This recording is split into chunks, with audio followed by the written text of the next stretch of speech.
How we doing, guys? And welcome back to the Richie Hicks Jr. Sports Podcast.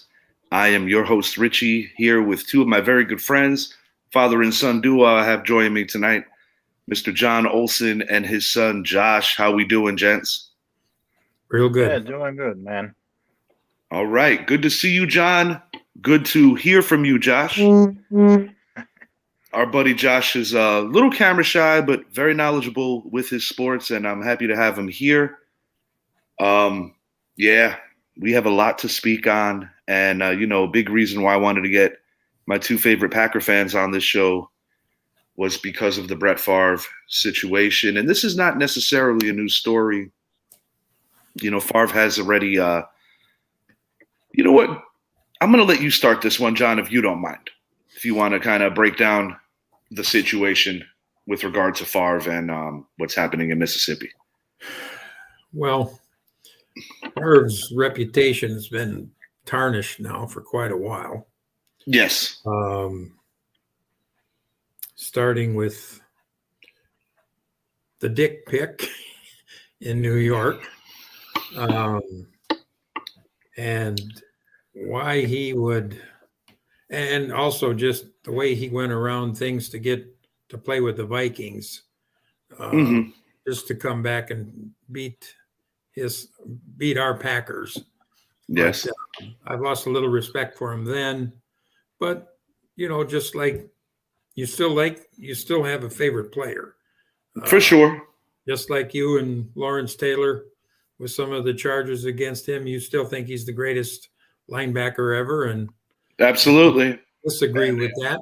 And it separates, the player from the person sometimes, or even going as far as, the old school Charles Barkley commercial when he reiterated how parents need to be role models and not athletes. And I actually admired him for being honest about that. But, well, yeah. And, the fact that $5 million went to build a volleyball building at Southern Miss, I think, where his daughter was in school at the time. Brett should have had the money to $5 million to build that building himself. Yeah. Unless he's really done some stupid things with his money over the years.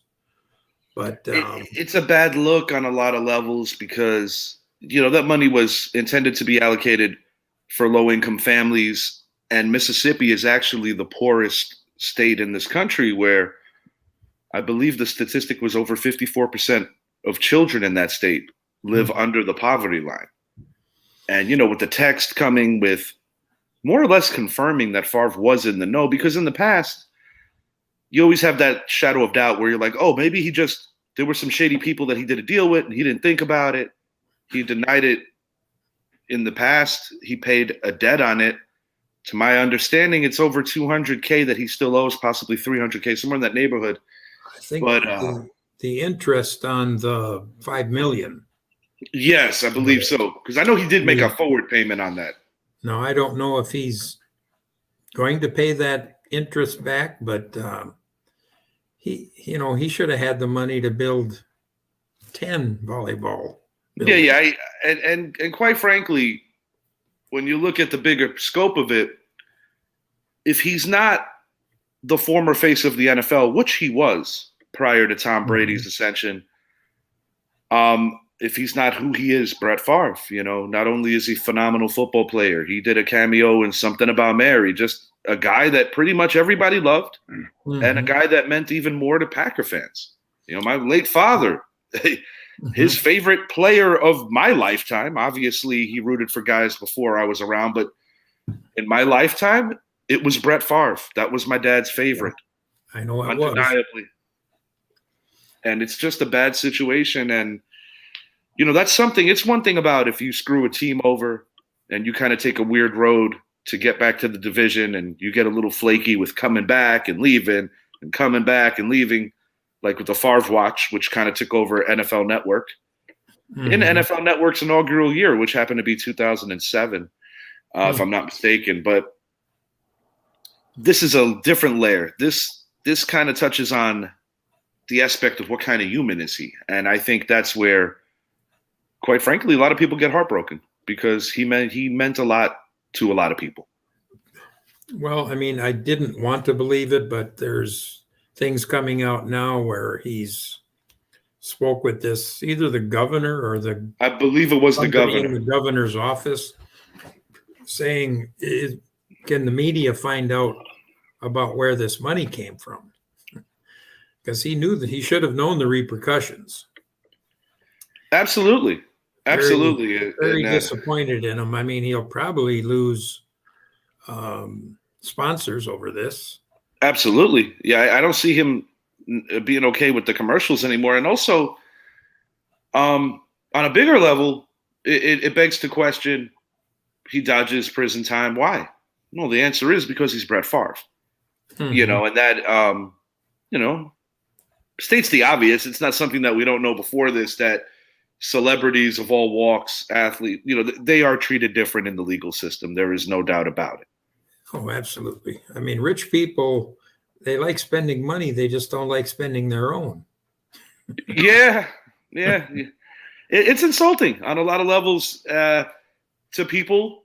I mean, if you're a person or a family that is under that threshold of the poverty line, I can't see how you're not disgusted and how anyone would want to trust their state government. It's a bad look. It's awful. Look. It's awful. We're going to keep it in about a former Wisconsin star on the professional level to the baseball team. Josh, I apologize. Did you want to speak on Brett Favre? It's I forgave him the shit in New York, whatever he did there, sexting. I forgave him playing for the Vikings and all that, but yeah, now he's just like some slimeball lobbyist, friendly enough to politicians to dig into public money. It's, this is just gross, if it's all real. Bad. And I think because the losers in this situation are people who are already struggling at a major level of just surviving on a week-to-week basis. I think that's what makes this the worst of all. You talk about a lot of this affects kids, bottom line. This affects a lot of kids because a lot of kids, as I stated, are under the poverty line in that state. So there is nothing good about this. It's beyond, just letting go of. But, I'll always have good memories of him. And like you said, face of the NFL through the 90s kind of. No doubt. No doubt. My whole, all my thoughts about football through the 90s when I kind of started watching and playing fantasy, they all kind of funnel through Brett Favre. So, this can't ruin that for me. But, I don't really want to hear from him anymore. I don't care to see him, come to Lambeau anytime soon. And I think that's the other part of this that's got to hurt is because, regardless of who you choose to root for as a team, I think most fan bases around the league view the Packers organization and the Packers fans as, top tier organization, top tier fans, a very classy organization through and through. And when one of your absolute greatest players is linked to this kind of garbage, it's tough because, the kind of air that in the football realm that this person shares that with, the Bart Starrs, the Aaron Rodgers, you go back to teams of the 60s, the Ray Nitschkes, and then, the illustrious coaches like Coach Lombardi, Curly Lambeau, Mike Holmgren, so it's just not good, man. And I will say this, my father would have been devastated with this shit if he was around because my dad never really put guys on a pedestal like that, especially if it wasn't. Mom, I'm on a show, but say hi. Hi, everybody. Hello. Talking to Mr. Olsen and with his son Josh, but tune in, and I'll talk to you later. Okay, I love you. Love Bye. you. Yeah, Brett Favre. We're gonna move it on along to Richie, baseball. Yes, sir. Just one thing, I've been going through some tote bins, kind of sorting through stuff. This is I came up with the ticket stub, That is his first game, isn't it, with the Packers? Packers against the Bengals. Josh and I were there. Wow, bring that up to the camera, please. Burrow yet. It was September 20th, 1992. Holy shit. Bring Yeah. it. Yeah, A month after I turned 14, yeah. So Don Panthers. Majkowski goes down in the game, and Brett Favre plays the hero. Yeah. That's incredible. Yeah, it was awesome. And I wrote the final score on there, 24-23. That is What was cool. that guy's name? I don't think he ever caught another touchdown from Favre. So the Favre era started that day. I wrote on this ticket Favre to Taylor. Wow. Kedrick Taylor. Wow. I think that was the name, yeah. That's awesome. I have a nostalgic ticket. Day before 9/11, a game that wasn't played. Yankees and Red Sox. It was supposed to be Pedro versus Clemens. It was me, Pops, my Uncle Randy, and my girlfriend at the time. We still had an excellent time because we tailgated. But, the game was never replayed. And, it was just wild. It was just wild just to know how the world would never be the same after that, and that's all. Was it rain? That's why they didn't play, or what?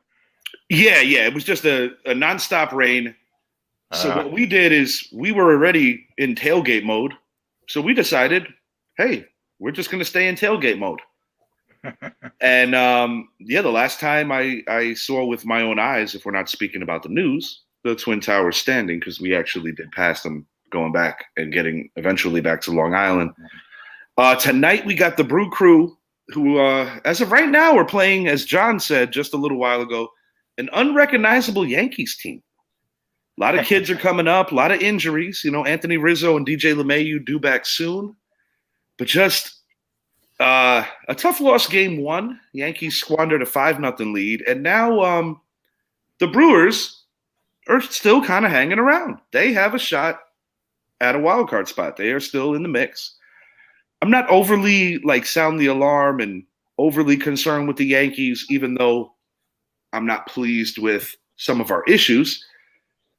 I do believe that at the end of the day, it comes down to the Yankees' ability to beat the Astros. If they can, they will go to the World Series. And if they can't, then they won't. And that's that simple. We can talk about the Jays. We can talk about the Mariners if we choose to. We could even talk about the Tampa Bay Rays, who, in my opinion, have been the kryptonite for the Astros. As far as the Brewers go, I hope you guys get in. It's kind of cool to see an old AL rivalry get reignited. You don't see them play that often, so I think that's kind of cool. Well, one reason I said that about the Yankees, when they're trotting out players with numbers 85, 95, I'm like, who are these guys? But yeah, they've definitely, obviously, with the September call-ups, but also the injuries. And I do think that to a level it's a blessing, because you have the opportunity to see what you got and see if some of these kids can be a part of your immediate future. Because they're gonna be in. Yeah, barring a collapse similarly to the Red Sox of '78. Yeah, they should be in. But given how bad they've played or how inconsistently they've played, I mean, going into yesterday's loss, they did win 8 of 10. But that was coming off a really dreadful road trip against two of the worst teams in all of baseball. But I do want to ask this, guys, because this has been a topic all over social media. Shohei Ohtani, Aaron Judge seem to be the two constant names that we're going to see for AL MVP finalists. Do you guys feel that Ohtani truly has a case, or do you think this is truly Judge's year? Josh, you want to go? It's it has to be Judge. He's the greatest hitter in the world. All of Major League Baseball, all the professional leagues in Asia, there's no one like him. Ohtani is great, fantastic, to pitch and hit like that. But, he won last year, and they're on their way to their 7th losing season in a row. And, Judge, if the Yankees are going to get this done this year and, win another World Series, it's on his back. You have to Absolutely. got to give him that hardware. He deserves it. Give it to him. I've fallen in love with the guy this year. I wasn't a believer in him, honestly, and he just won me over. And he's class. Everything you want, like Don Mattingly level of class. For sure. People don't like Mattingly, the manager, so much, but as a player, he was. I think he's fine as a manager, but I hear people buzzing complaints about him left and right, but I don't envy his position, man. Yankees clubhouse. Yeah. I don't. And speaking of Mattingly, I don't envy his position, coaching that AAA team down in South Florida. But I will say this: Aaron Judge is, to me, he hits to all fields. He's not just your home run hitter. And those aren't cheap home runs either, because I know that my team gets a lot of flack for the short right field porch. And I was trolling my good buddy Richie Dorney during the Mets series when Judge crushed one to the deepest part of Citi Field with plenty of room to spare. And I tagged him. I said, Richie Dorney, is that a Yankee Stadium home run? But I am concerned past this year with the Yankees locking him up because, he has ties to San Francisco. That is where he's from. And the Giants do have the money to throw at him. I do the willingness to spend, Absolutely, and you can never count out the Dodgers in a situation like this. Ultimately, I do think that he's going to come back to the Yanks. As far as this MVP discussion goes, while I think what Ohtani's doing is incredible because nobody has done it on that kind of level prolifically since like a Babe Ruth. But, if we're going to dive into the numbers, I think, 265 and 34 home runs, 80 some odd RBIs, it's a solid year. But the 265 is what stands out to me alone why this man should not win MVP this year. The ERA looks great, but do I think he's a top 5 pitcher in all of baseball? No, I'm not going to go that far. I might be willing to say that he's in the conversation for maybe the top 10 to 12, which is still something to be proud of.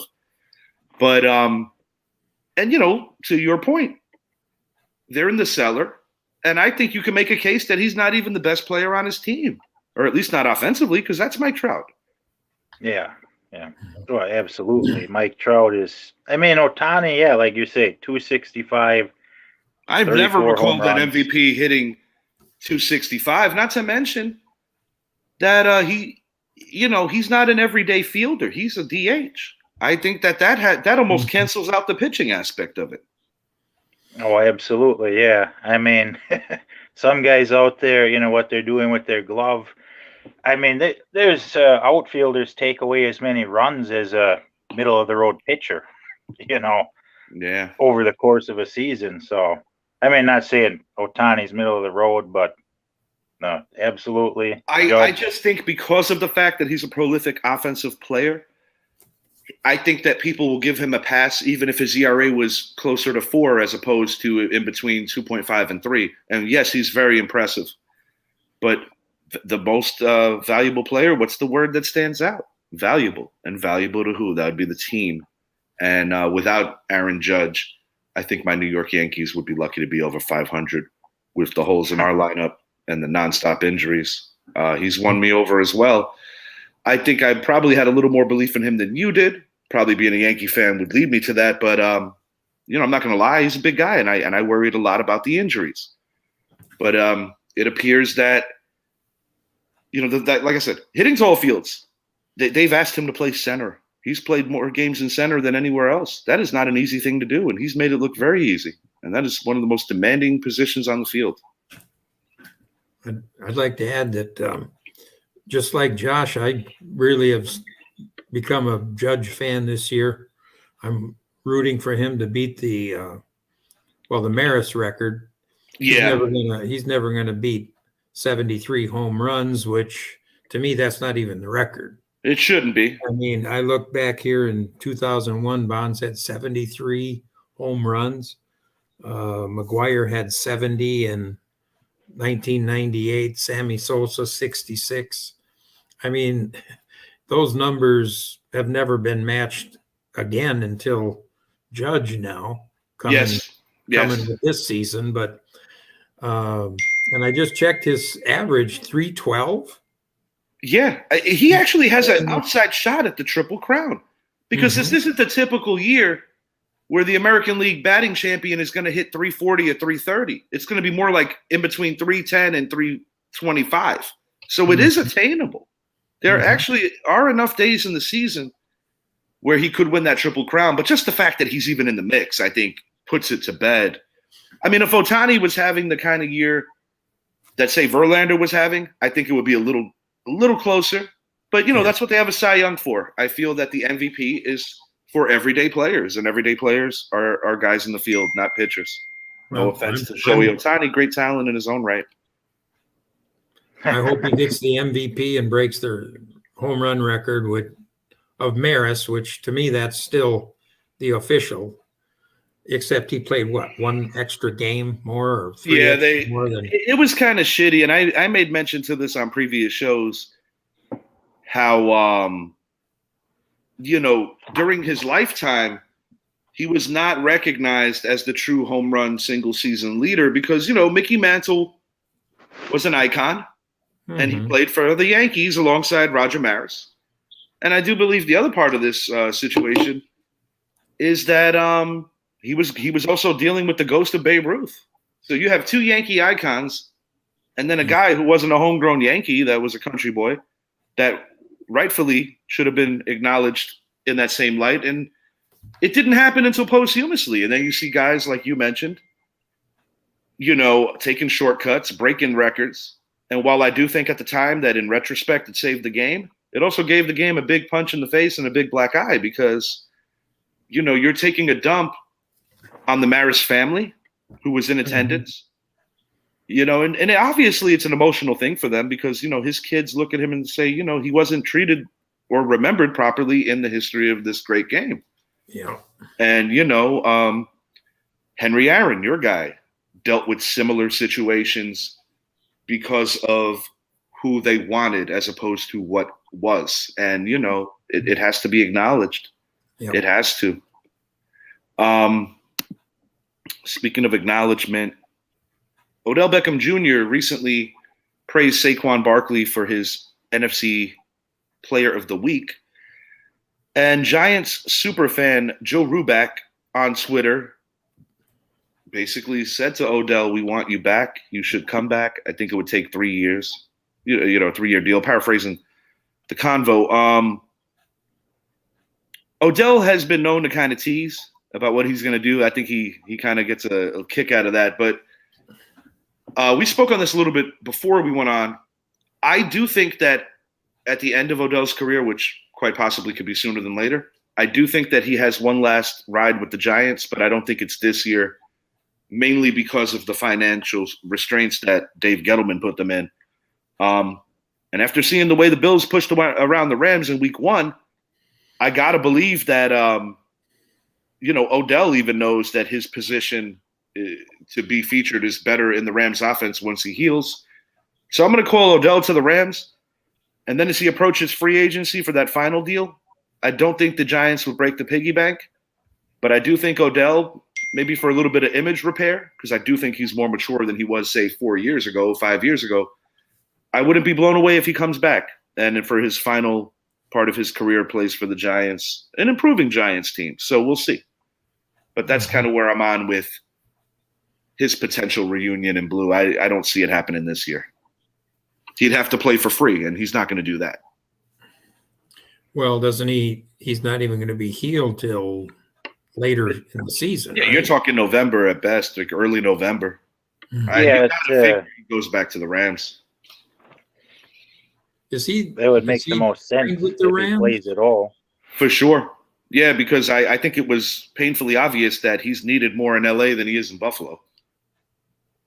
Yes. Yeah.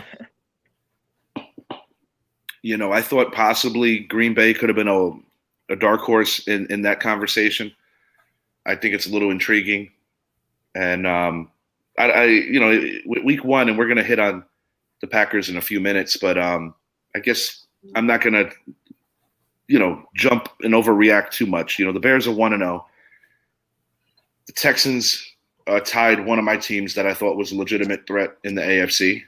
And the Lions put up 35 on the Eagles and didn't win. I'm not going to overreact just yet with week 1.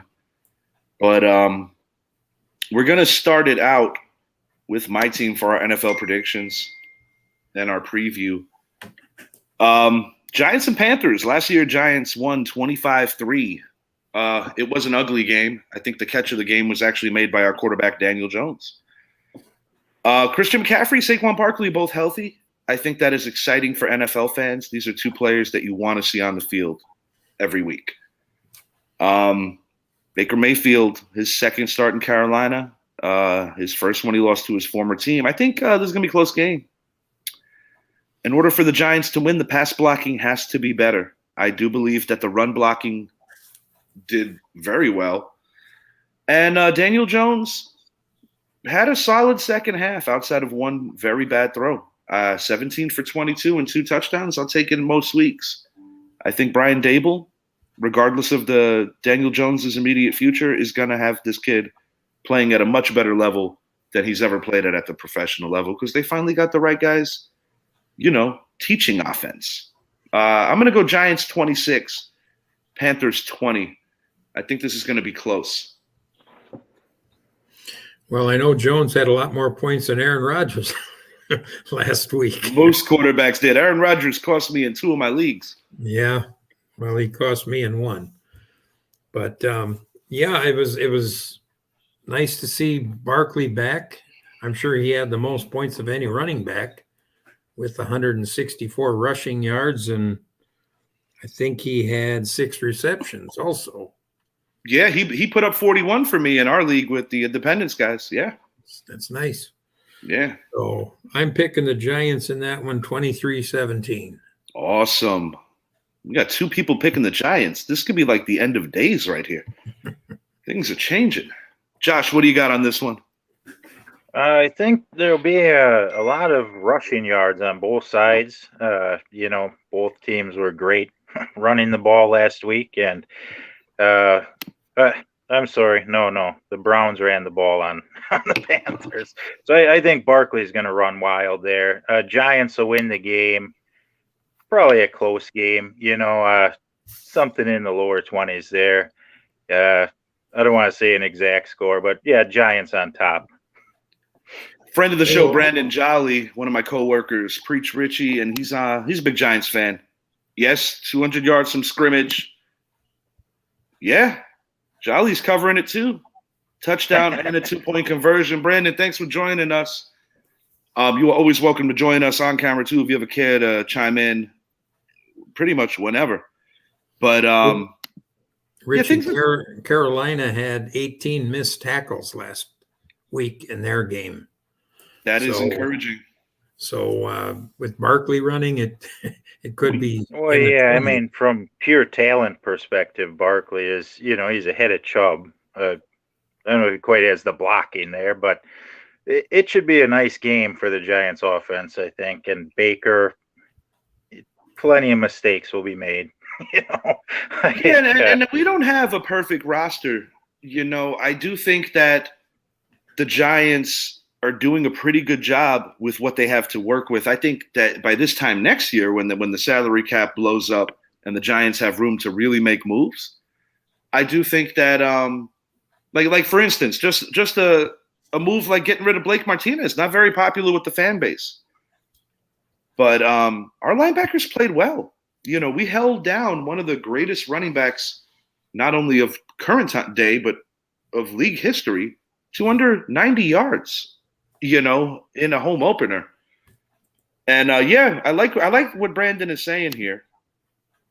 Watch all the pre-snap motion, which is a staple of the Brian Dable offense. And what I also enjoy about this is that they have so many moving parts in terms of receivers. The Giants don't have a defiant number one. They have a Kenny Golladay, who I don't even want to talk about him. But you got Sterling Shepard. You got Wan'Dale Robinson. Myrick what about gets involved. Tony? What's going on with Tony over there?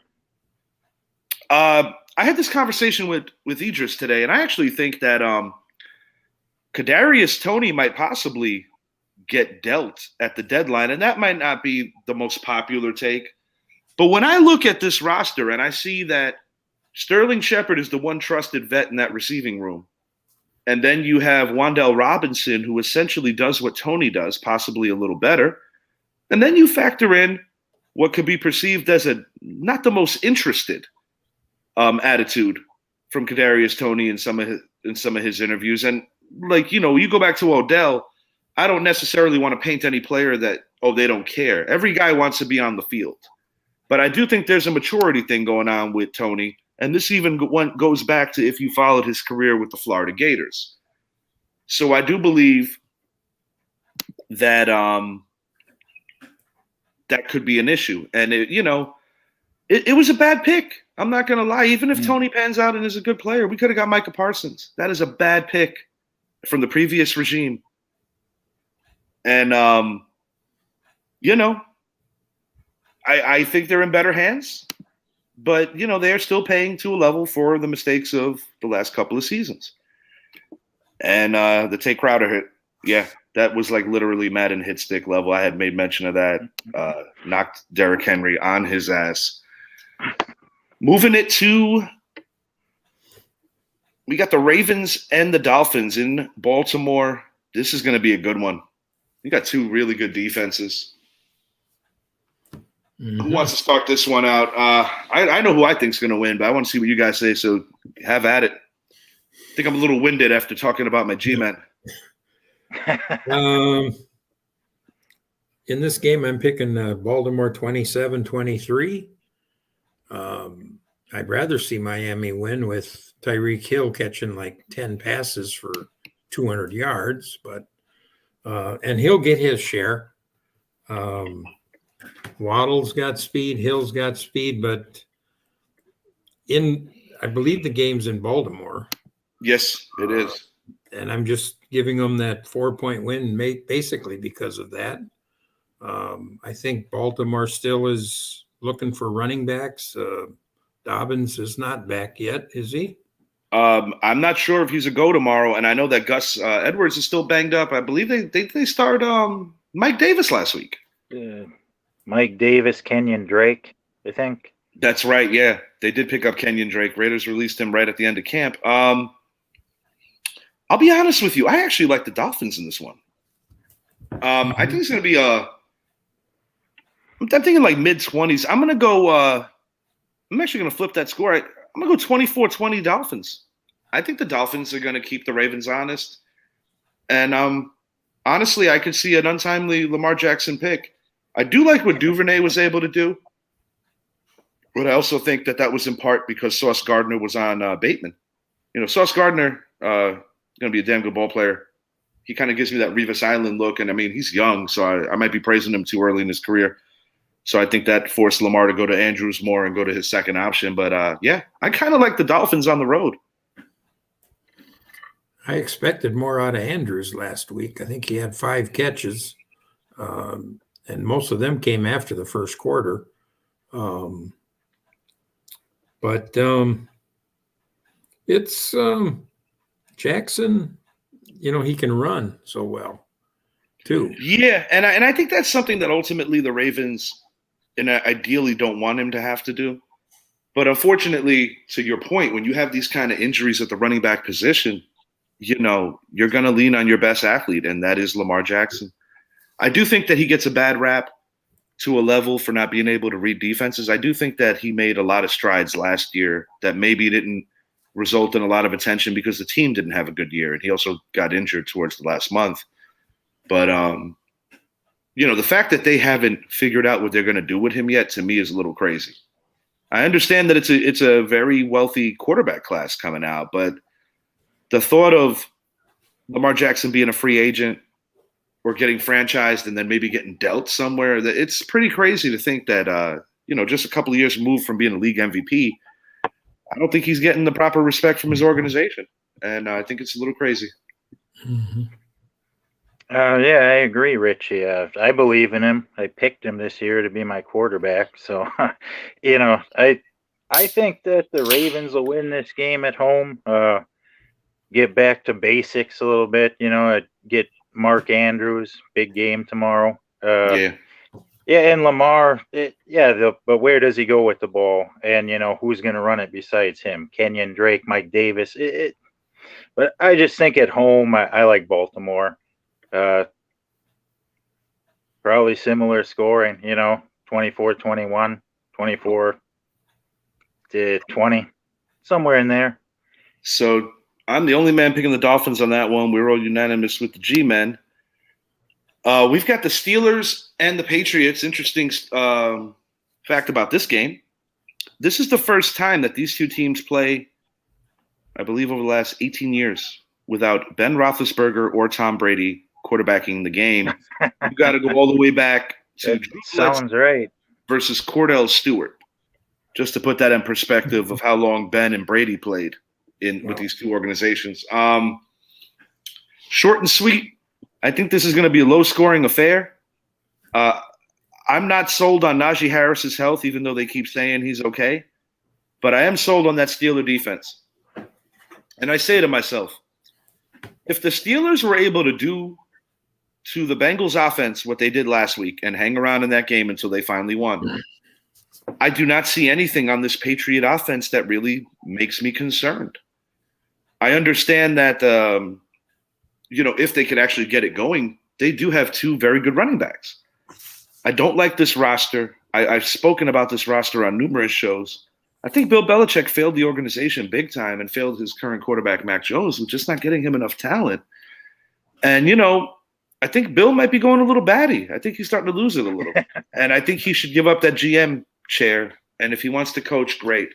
But I don't think he should be the general manager, running the duties anymore. And I also think that it's time that these guys figure out who they want calling plays, because you got Joe Judge and Matt Patricia, and I'm sorry, get a real offensive coordinator, guys. That's sort of recycling old Patriot coaches. Indeed, because very few of them have ever won on to any kind of real success. The Parcells tree, yes. The Belichick tree, not so much. I would have to say Brian Flores actually was probably the best of recent guys that left. Oddly enough, he got fired after having two winning seasons. But, those are the breaks. But I got to say, man, I just don't like the Patriots right now at all. They look dead. And guys, the Steelers have a better defense than the Dolphins, even without TJ Watt. Yeah. I got the Steelers winning this thing. I'm going to go Pats will keep it close. Maybe a late touchdown. 23-17 Steelers at home. Mitch Trubisky going to start off his career 2-0. I don't see the Patriots going into Pittsburgh and winning. I just don't see it. They are not good right now. I'll go 20-10 Steelers. How you feeling about this, I like Josh? the Steelers. 10 points. I hope Najee's all right. I'm a little worried about him. Yeah, I'm worried about him. But, home opener in Pittsburgh. And like you said, the Patriots are not what they used to be. It's almost weird And even to see what they are now in this both sides of the post-Brady. football, not just the offense. I mean, they let a lot of talent walk out the door, too, on defense. Well, it's, the Patriot way, that was, cute in the 2000s there. And, but it's rusty now. It's, it's a new era. There's like, look at other things from the 2000s, the Wildcat, like Ronnie Brown being the, one of the most valuable offensive players in the league. That stuff comes and goes. And then it's time you got to, hey, this doesn't work anymore. Patriot way. Maybe Brady was the key to the Patriot way. It's because it seems like it's gone. That thing they used to talk about and brag about. And, we all know some of their fans. I tend to believe that it's a combination of the Brady factor and also the fact that he constantly had top 10 to top 5 defenses. I do think that that's something that gets overlooked a little too often. But, no Tom Brady, it's going to look different. And speaking of Tom, he's playing a team that has been his Achilles since arriving in Tampa. He's lost 4 of 5 games to this team. The one game he did win was a playoff game, though. Saints and Bucs. Bucs are a little banged up, but it looks like Leonard Fournette is a go tomorrow. Mike Evans should be a go. But I think the Bucs are still trying to figure out their offense, with the retired Rob Gronkowski and no more AB. Chris Godwin, I think they made a mistake letting him come back a little too early. He re-aggravated an injury. That was not wise. And the Saints have had every answer for them this particular year. They have been on them. They have had all the answers. Having said that, I think Tampa does just enough to win a very tough one on the road. I'm going to go Tampa 23, New Orleans 20. I think it's going to be close, but I think Tampa makes more plays down the stretch. And I would not be the least bit surprised if Jameis Winston turns that ball over and influences the outcome of this game. I don't see Brady turning the ball over the way Jameis could, and I think that's the difference. They could both run the ball. Who's the home team in that one? This game is being played in New Orleans.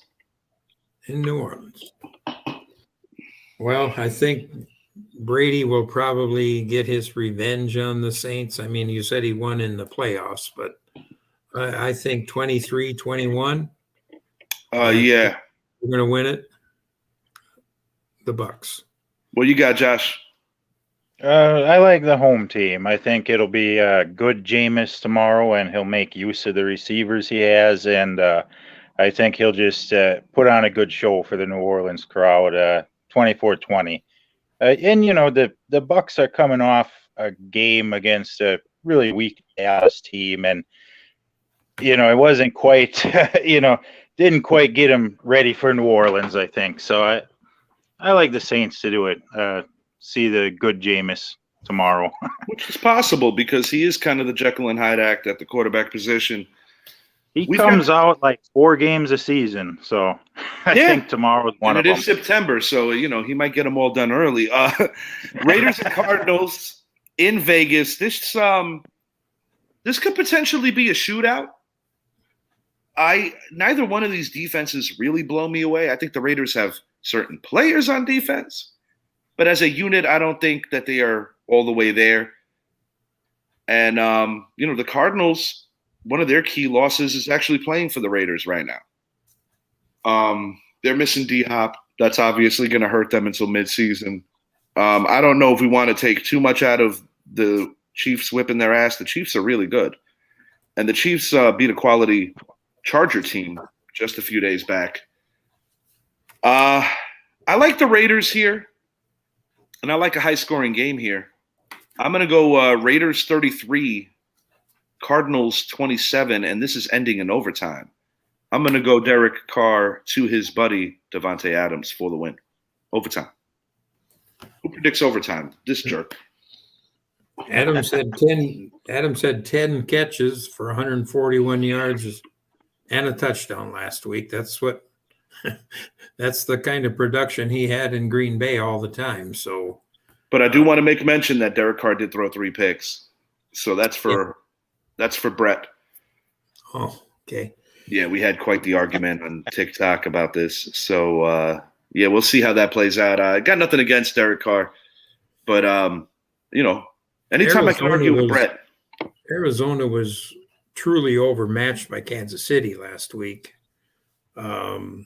I think they'll play a little better against the Raiders, but I think the Raiders like 34-24.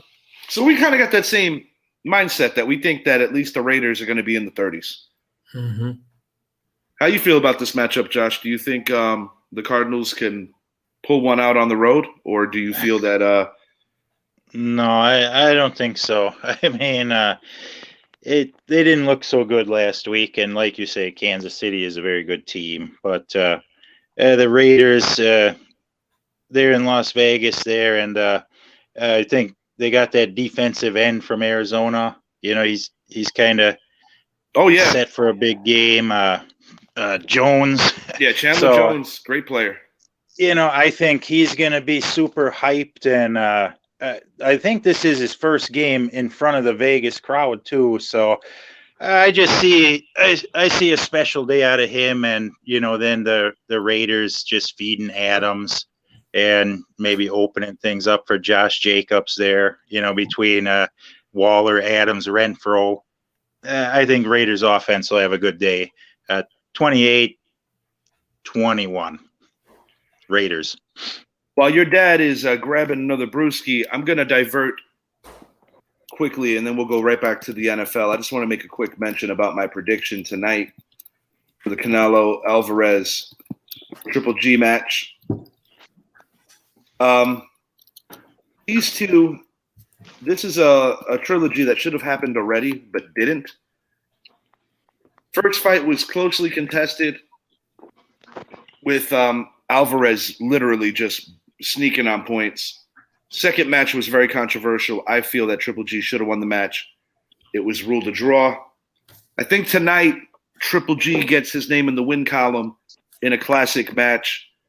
And I do believe that Canelo Alvarez is looking at consecutive losses after fighting out of his weight class. I wanted to make a quick mention of that. And we'll see how that plays out tonight. I'm going to move it back to the NFL. This is all yours, guys. The Green Bay Packers versus the Chicago Bears. Oldest rivalry in NFL history. Have at it, guys. Yeah, go ahead. You want me to go, Josh? Yeah, get your thoughts first. Well, like Roger says, he owns the Bears. He does. He's 23-5 against them. One of the 5 losses, he only played half the game. So I think that they're going to get their heads on straight tomorrow. Tomorrow night, I guess they play. And what do I guess I got this one, Green Bay 24, Bears 17. So you got the Bears hanging around a little. Yeah, I mean, Green Bay's got a 2-headed monster in the backfield, Jones Absolutely. and Dillon. Absolutely. That's going to be our strength. And I noticed last week that Rodgers threw to him quite a bit. Dillon's become a very good receiving back out of the backfield. It would have been a nice thing if Watson would have caught that 75-yard which would have became a 75-yard touchdown had it not gone right through his hands. But those things happen. And Minnesota sacked Rodgers 4 times. Yes. They punished him. He was off his game. I think he let the things that I only have rookie receivers. Well, he's still got other guys too, but hopefully Lazard is back tomorrow. I think he'll have 6 catches and a touchdown. So, and we're also playing our offensive line without our 2 best linemen. Yeah. Bakhtari and Jenkins. It seems like it's been forever since Bakhtari played. It's been bad. He came back so for many games. A few snaps last game of the season last year, but also left the game early. So he's had 2 procedures on his knee since that for initial injury. But they're going to meld tomorrow. They're going to do pretty good tomorrow night, and we'll get our first win. Short and sweet. I got the Packers winning 26. I'm going to go 26-14, 26-13. I got the Packers winning 26-13. I think the defense is going to show up tomorrow because I think they're a little mad at themselves. And in time, the team should gradually get better. But, you can't put a price on chemistry and just, consistency. It takes time. Josh, how do you feel about tomorrow's game? Packers 24-10. The Bears, they won last week. There was that, big monsoon happening in Chicago. But, in spite of that, besides Jeff Wilson, for the Niners, they ran the ball very well against the Bears.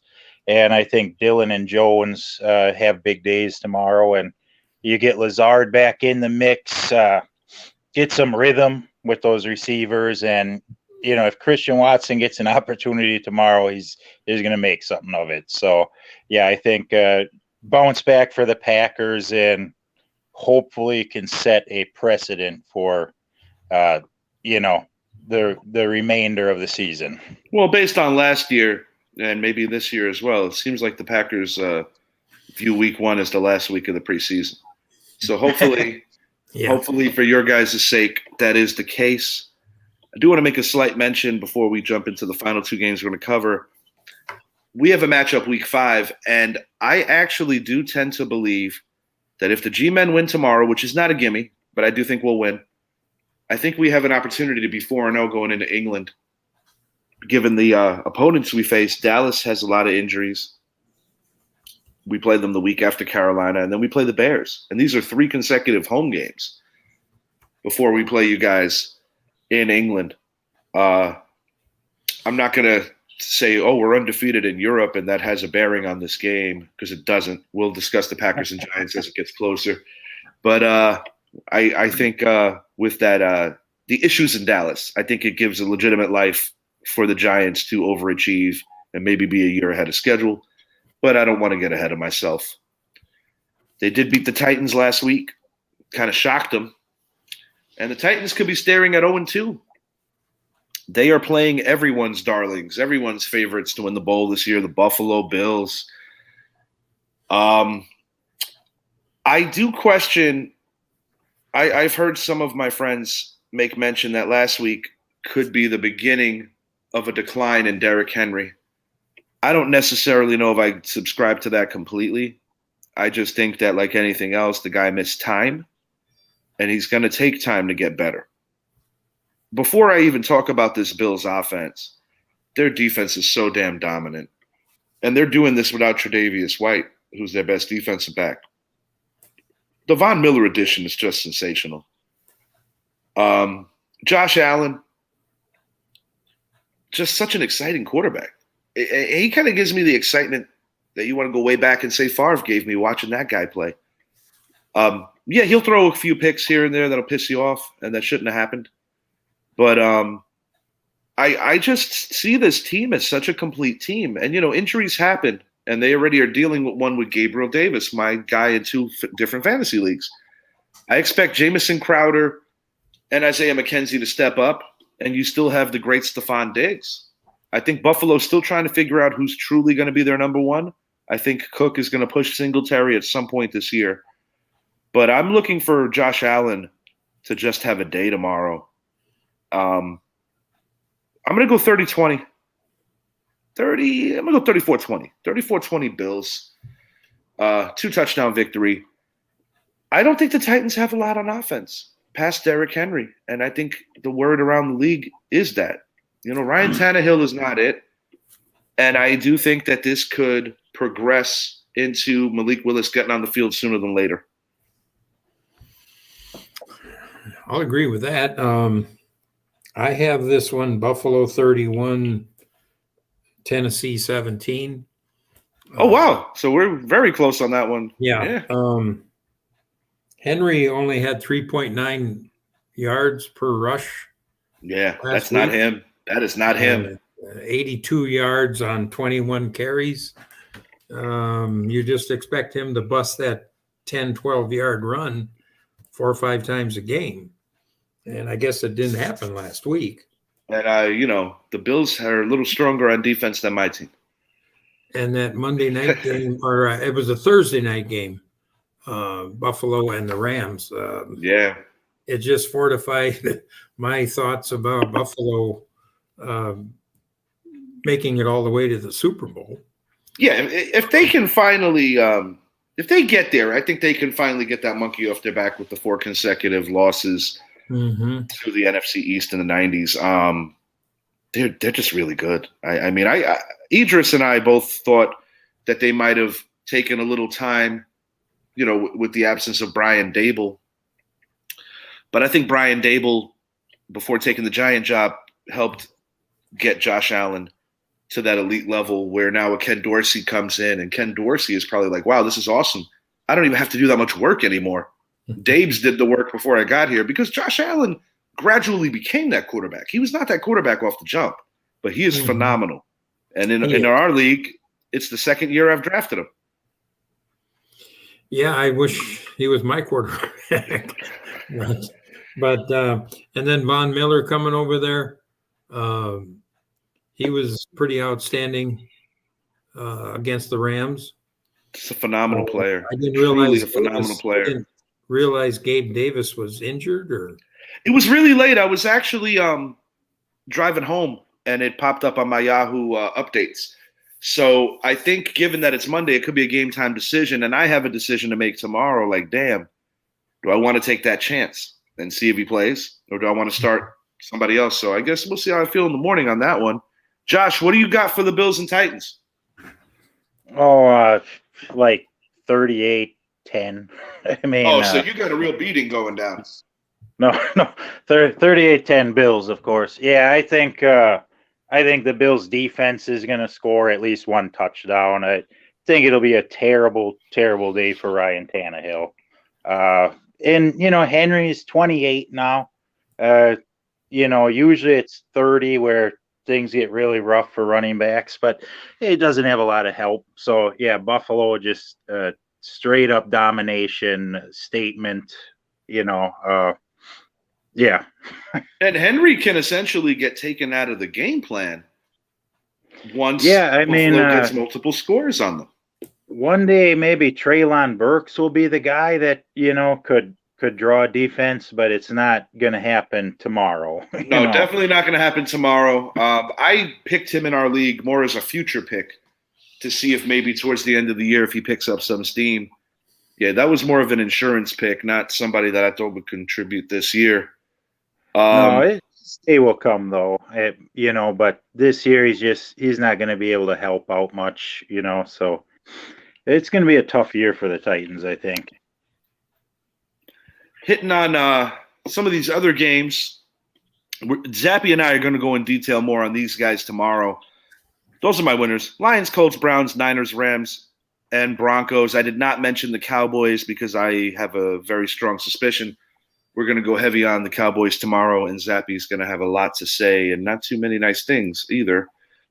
Final game of the week, Monday Night Football, the Eagles versus the Vikings. This is kind of interesting because I know who you're rooting for, and you know who I'm rooting for.